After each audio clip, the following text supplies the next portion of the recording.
นี่คือ Star Tripman Podcast การลงทุนที่ดีที่สุดคือการลงทุนในการพัฒนาตนเอง5นิสัยที่ทำให้ไอแมนแกสซี่รวยเงินล้านตั้งแต่อายุ24ปีพอดแคสต์นี้นะครับผมจะมาเล่าให้ฟังถึงเรื่องราวของชายหนุ่มผู้หนึ่งนะที่มีชื่อว่าไอแมนแกสซี่เด็กหนุ่มคนนี้ออกจากโรงเรียนนะฮะเมื่อตอนเขาอายุ17ปีนะฮะต่อจากนั้นเขาก็มาตั้งบริษัทเล็กๆนะฮะที่ทำเกี่ยวกับ Digital Marketing Agency บริษัทนี้มีชื่อว่า IAG Media บริษัทเล็กๆของเขาเนี่ยไปได้ดีนะฮะแล้วก็เริ่มเติบโตมากขึ้นนะฮะพอเขาอายุ18ปีนะครับเขาสามารถสร้างรายได้1ล้านดอลลาร์นะครับนอกเหนือจากการมีบริษัทของตนเองแล้วนะครับเขาก็ยังเป็นโค้ชนะฮะทางธุรกิจที่ให้คำปรึกษากับผู้ที่ต้องการเริ่มต้นธุรกิจ Digital Marketing Agency หรือแม้กระทั่งการเริ่มธุรกิจอื่นๆอีกด้วยและเมื่อเขาอายุ24ปีนะครับบริษัทที่เขาตั้งตอนที่เขาอายุ17ปีเนี่ยก็เติบโตนะฮะจนมีมูลค่ากว่า30ล้านดอลลาร์เลยทีเดียวนะครับท่านคงสงสัยว่าอะไรคือปัจจัยแห่งความสำเร็จนะครับที่ทำให้เด็กหนุ่มที่ลาออกจากโรงเรียนตั้งแต่อายุ17ปีเนี่ยจึงสามารถสร้างบริษัทของตนเองจนมีมูลค่า30ล้านได้สิ่งที่อยู่เบื้องหลังความสำเร็จของไอแมนแกสซี่ก็คือนิสัยครับหรือกลุ่มนิสัยแห่งความสำเร็จนั่นเองครับซึ่งนิสัยแห่งความสำเร็จเนี่ยล้วนแล้วแต่อยู่เบื้องหลังนะฮะความสำเร็จของบุคคลระดับโลกเลยทีเดียวนะฮะไม่ว่าจะเป็นอีลอนมาร์กส์นะครับโอปราห์วินเฟรย์นะฮะหรือว่าคนอื่นๆดังนั้นหากคุณต้องการจะประสบความสำเร็จเหมือนไอแมนนะฮะหรือว่าบุคคลที่ประสบความสำเร็จคนอื่นๆตามที่กล่าวมานะครับหนทางที่ดีที่สุดก็คือการสร้างนิสัยแห่งความสำเร็จเหล่านี้ขึ้นมาสำหรับในกรณีของไอแมนนะฮะนิสัยแห่งความสำเร็จที่ทำให้เขาประสบความสำเร็จในฐานะเจ้าของธุรกิจ Digital Marketing Agency ที่มีมูลค่าถึง30ล้านดอลลาร์มีด้วยกันทั้งหมด5นิสัยครับนิสัยที่1โฟกัสในสิ่งที่ต้องการจะเป็นมากกว่าที่จะไปโฟกัสถึงจำนวนเงินที่ต้องการจะได้ไอแมนกล่าวว่าหากคุณต้องการรวยนะฮะสิ่งที่คุณต้องโฟกัสเนี่ยไม่ใช่จำนวนเงิน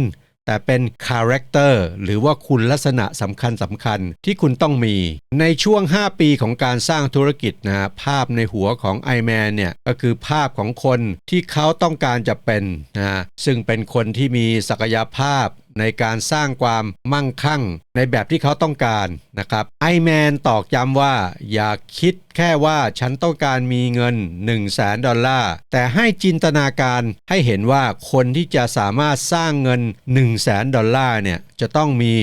มีคุณลักษณะเป็นอย่างไรนั่นเองนะฮะคนส่วนใหญ่เนี่ยมักจะนึกถึงแต่จำนวนเงินที่ตนเองต้องการได้นะครับแต่มักจะไม่จินตนาการถึงคนที่จะทำเป็นคนมีลักษณะอย่างไรนะครับการจินตนาการถึงคนที่คุณต้องการจะเป็นเนี่ยจะทำให้คุณต้องพัฒนาตนเองเพื่อทำให้คุณเป็นคนคนนั้นหากคุณเป็นคนคนนั้นคุณจะมี mindset ที่ใช่ความมุ่งมั่นที่ใช่ passion ที่ใช่และอื่นๆที่ใช่ที่จำเป็นสู่การเดินหน้าไปสู่เป้าหมายแต่ถ้าคุณคิดแค่จำนวนเงินนะฮะคุณก็อาจจะหาได้นะฮะแต่เงินนั้นอาจจะหมดไปหรือสูญสิ้นไปเนื่องจากคุณไม่มี mindset ไม่มีความมุ่งมั่นที่จะสร้างการเติบโตให้กับความมั่งคั่งหรือแม้แต่รักษามันไว้ด้วยสาเหตุนี้เองจึงมีคำว่า3ล้อถูกหวยที่ได้เงินมามากมายแต่สูญสลายไปอย่างรวดเร็วเพราะไม่มี mindset ที่ถูกต้องเกี่ยวกับเงินนั่นเองนิสัยที่2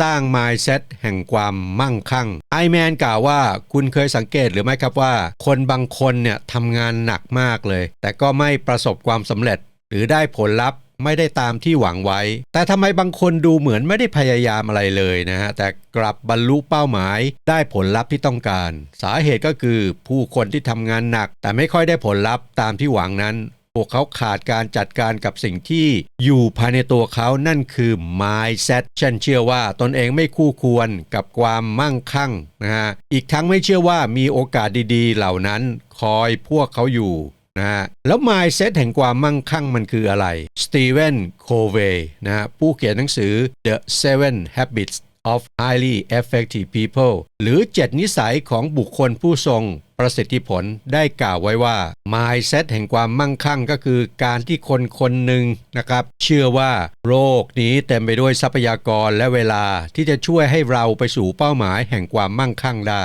mindset ก็คือกุญแจและเป็นสิ่งที่ทำให้คนสองคนที่อาจจะเหมือนกันทุกอย่างในทางกายภาพแต่กลับมีผลลัพธ์ในชีวิตที่ต่างกันสืบเนื่องมาจากความแตกต่างของ mindset คุณจะเป็นในสิ่งที่คุณคิดถ้าคุณคิดแต่ลบคิดแต่การขาดแคลนคิดแต่ความไม่มีคิดว่าเป็นไปไม่ได้ชีวิตคุณก็จะตกไปสู่หลุมดำของความคิดลบๆเหล่านี้สตีเวนฮาร์เวย์นักแสดงชื่อดังชาวอเมริกันได้กล่าวไว้ว่าสิ่งที่เหมือนกันจะดึงดูดกันคนเราก็เหมือนแม่เหล็กเราเป็นอย่างไร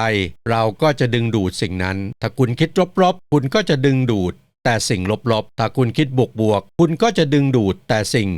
บวกๆถ้าภาพในหัวหรือในความคิดของคุณเป็นอย่างไรคุณก็สามารถสร้างภาพนั้นให้เป็นจริงด้วยมือของคุณได้นิสัยที่3ลงทุนให้เป็นไอแมนกล่าวว่าด้วยความสัตย์จริงสิ่งที่ทำให้ผมใช้เวลาไม่กี่ปีจากเงิน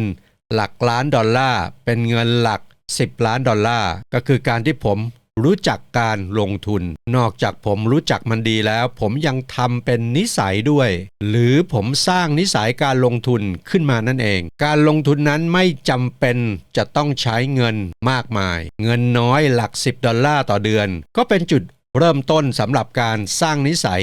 การลงทุนแล้วเพราะการลงทุนน้อยๆแต่ต่อเนื่องคือการใช้พลังของการทบต้นและนิสัยนี้เป็นนิสัยพื้นฐานของคนรวยคนมั่งคั่งทุกคนในโลกนี้ต้องมีการลงทุนมีความหมายมากกว่าการออมเงินกินดอกเบี้ยการเอาเงินไปฝากธนาคารไปกินดอกเบี้ยอย่างเดียวมันก็เหมือนกับการให้เงินได้พักผ่อนซึ่งมันผิดธรรมชาติของเงินการจะทำให้เงินงอกเงยและเติบโตได้ต้องทำให้มันเคลื่อนไหวด้วยวิธีการลงทุนที่หลากหลายมากกว่าการออมดังคำกล่าวของโรเบิร์ตคิโยสกิคนรวยจะไม่ทำงานให้กับเงินแต่จะให้เงินทำงานให้กับเขานิสัยที่4นะครับทำสมาธิทุกวันไอแมนกล่าวว่าผมทำสมาธิทุกวันติดต่อกันมาเป็นเวลาปีแล้วการทำสมาธิช่วยให้การทำงานของจิตของผมไม่ว่าจะเป็นจิตสำนึกและจิตใต้สำนึกมีประสิทธิภาพมากยิ่งขึ้นในการจัดการอารมณ์และความคิดของผมทำให้ชีวิตผมในแต่ละวันมีประสิทธิภาพและประสิทธิผลดีมากและไม่ต้องสงสัยว่าการทำสมาธิเนี่ยคือหนึ่งในนิสัยของคนที่ประสบความสำเร็จในโลกนี้ต้องมีเรย์ดาริโอผู้จัดการกองทุน Hedge Fund ที่ใหญ่ที่สุดในโลกซึ่งมีมูลค่ากว่า20 บิลเลียน US ดอลลาร์เป็นอีกคนหนึ่งที่ทำสมาธิจนเป็นนิสัยและเขากล่าวว่าการทำสมาธิคือส่วนหนึ่งของชีวิตผมและเป็นส่วนสำคัญในทุกความสำเร็จของชีวิตผมไอแมนกล่าวว่าคนที่ไม่เคยให้ความสำคัญกับการทำสมาธิถือได้ว่าเป็นคนที่ขาดประสบการณ์ที่ยอดเยี่ยมที่ชีวิตคนคนหนึ่งควรจะมีหรือได้จากการทำสมาธิไอแมนใช้เวลาทำสมาธิอย่างน้อย2ชั่วโมงต่อครั้งแต่เขาแนะนำว่าหากทำไม่ได้นานขนาดนั้นทำได้ครั้งละ5หรือ10นาทีก็จะทำให้ชีวิตคุณสามารถสร้างความแตกต่างได้แล้วเมื่อเทียบกับการออกกำลังกายทางกายภาพแล้วการทำสมาธิก็เหมือนกับการออกกำลังกายทางจิตนั่นเองเมื่อจิตเข้มแข็งก็จะมีพลังในการโฟกัสในการทำสิ่งต่างๆได้อย่างมีประสิทธิภาพโอกาสที่จะได้ผลลัพธ์ตามเป้าหมายที่กำหนดก็จะสูงโดยเฉพาะอย่างยิ่งจะช่วยให้คุณมีพลังในการทบทวนตนเองทบทวนสิ่งที่อยู่ในหัวแล้วจัดการมันทำมันให้ดีขึ้นและนิสัยที่5ที่ทำให้ไอแมนกลายเป็นเศรษฐีเงินล้านตั้งแต่อายุ24ก็คือนิสัยรักการอ่านไอแมนกล่าวว่าสิ่งที่เขาต้องให้เครดิตต่อการพาตัวเขาไปสู่ความสำเร็จก็คือนิสัยรักการอ่านของเขาโดยเฉลี่ยแล้วเขาจะอ่านหนังสือสัปดาห์ละ1เล่มสาเหตุที่เขาทำแบบนั้นก็เพราะว่าสื่อที่ทรงพลังมากที่สุดในความคิดของเขาก็คือหนังสือและไม่ต้องสงสัยเลยหนึ่งในนิสัยแห่งความสำเร็จที่คนที่ประสบความสำเร็จทุกคนในโลกนี้มีนิสัยนี้ก็คือนิสัยรักการอ่านนั่นเองชารีมังเกอร์เพื่อนรักของวอร์เรน บัฟเฟตต์ กล่าวว่าคนฉลาดที่เขารู้จักนั้นทุกคนเป็นคนที่มีนิสัยรักการอ่านวอร์เรน บัฟเฟตต์ใช้เวลา 5-6 ชั่วโมงต่อวันในการอ่านหนังสือบิล เกตส์อ่านหนังสือประมาณ50เล่มต่อปีมาร์ค คิวบันอ่านหนังสือประมาณ3ชั่วโมงต่อวันถ้าคุณเดินเข้าไปในบ้านของบุคคลผู้มั่งคั่งเหล่านี้สิ่งที่คุณจะเห็นก็คือที่เก็บหนังสือหรือแม้กระทั่งมีห้องสมุดในบ้านการอ่านทำให้คุณตั้งคำถามที่เป็นประโยชน์ต่อตัวคุณเองคำถามเหล่านั้นจะนำคุณไปสู่การมีแอคชั่นที่จะพาคุณไปสู่ความสำเร็จแรนดัล เบลนักเศรษฐศาสตร์ได้เปิดเผยข้อมูลทางสถิติเกี่ยวกับการอ่านหนังสือว่าคนที่อ่านหนังสืออย่างน้อย7เล่มหรือมากกว่า7เล่มต่อปีมีโอกาสที่จะเป็นเศรษฐีเงินล้านมากกว่าคนที่ไม่ชอบอ่านหนังสือถึง 122% เอาละครับที่กล่าวไปทั้งหมดก็คือ5นิสัยที่ทำให้ไอแมนแกสซี่รวยเงินล้านตั้งแต่อายุ24ปีซึ่งใครๆไม่ว่าจะอายุน้อยหรือมากก็สามารถทำแบบเขาได้หากพัฒนา5นิสัยนี้ให้เกิดขึ้นกับตนเองผมขอสรุป5นิสัยนี้อีกครั้งนะครับนิสัยที่1โฟกัสในสิ่งที่ต้องการจะเป็นมากกว่าที่จะไปโฟกัสถึงจำนวนเงินที่ต้องการได้นิสัยที่2สร้าง mindset แห่งความมั่งคั่งนิสัยที่3ลงทุนให้เป็นนิสัยที่4ทำสมาธิทุกวันและนิสัยที่5นิสัยรักการอ่านครับเอาละครับพอดแคสต์นี้น่าจะเป็นประโยชน์ไม่มากก็น้อยกับทุกท่านนะครับก่อนจบอย่าลืมกดไลค์แชร์กดติดตามกดกระดิ่งให้กับช่อง Strategic Man ด้วยนะครับและผมขอให้ทุกท่านมีความสุขประสบความสำเร็จในทุกๆเรื่องตามที่ท่านตั้งเป้าหมายไว้นะครับสวัสดีครับแล้วพบกันใหม่ในพอดแคสต์ต่อไปนี่คือ Strategic Man Podcast การลงทุนที่ดีที่สุดคือการลงทุนในการพัฒนาตนเอง